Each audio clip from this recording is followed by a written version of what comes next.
I'm Jovanni, and I'm here with filmmaker Hale. Do you have any advice for me? Because I really want to know more about this field. I really do. Yeah, absolutely. Just do it, man. Just as often as you can. I think whenever I spoke to your class or your school last week, the new iPhones, the cameras on the iPhones are great. You never want to use the audio on an iPhone. You want to make sure you have external audio, but just start. Like you mentioned a minute ago, the project you were telling me off camera a minute ago. Do as many of those as you can, and try not to limit yourself in regards to what your creativity is. Like really think outside the box and make something that that is interesting to you, but that also has a good story, right? And just do it. And then also try to do every element. Like, so even if it is your project and you're directing it, you should try to run sound on it. You want to check the sound as a director to make sure it sounds good and you can hear your actors speaking clearly.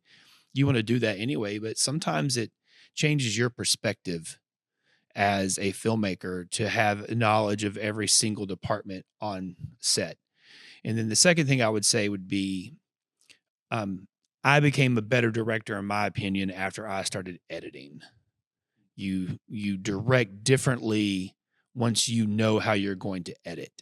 I don't really necessarily have a process that I feel works best for me, other than I will write my screenplay, and then once it goes through like 7, 8, 10 versions, like you never want to shoot your first version.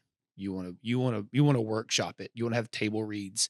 You want to have your friends over, buy some pizza, buy some waters and sodas, and read through it.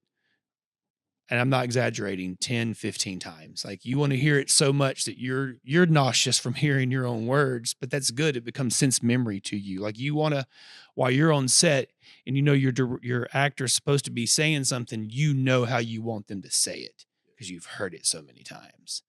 And then I would say you want to shot list. No, you don't necessarily have to have a storyboard unless you're artistic. Are you artistic? Can you draw well?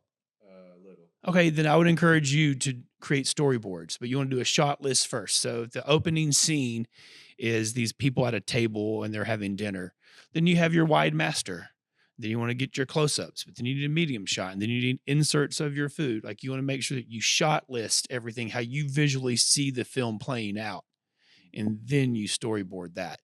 And I think that at your stage where you're working with everyone's amateurs, the more you have to give them to see, for them to visualize how you want the project to be, the better off it will end up being at the end, especially by way of the shot list and the storyboards. All right. Is there anything else you'd like to add that I did not ask? Stay local, man. Make your films in Kilgore. Kilgore is a film-friendly city. It's like, for example, you can go to one of these alleys, and if you shoot it the right way, it looks like you're in a major city, right? No other town in Texas has our skyline with the derricks.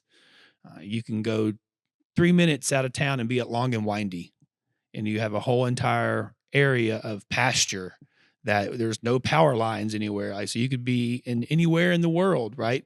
So stay local, drive around the area and find some places that you think would be good locations for you. I at the same time, I'd be contradictory to a degree. I do think it's good for people to get out of their hometown, regardless of where they're from. If it's a metropolitan area or a farm town, it's good to get out and experience life somewhere else. But don't leave Kilgore because you think you have to be a filmmaker. You don't have to at all. You can stay here and do it. And if you already have a good circle of people that you trust and a good circle of people that you enjoy working with, then I wouldn't leave that if I were you. Did I leave something else out? Do you have another question? No, sir. All right. And that's it for today's interview. I'm Jovanni. And I'm Chip. And this has been Giovanni and Chip. Thank you.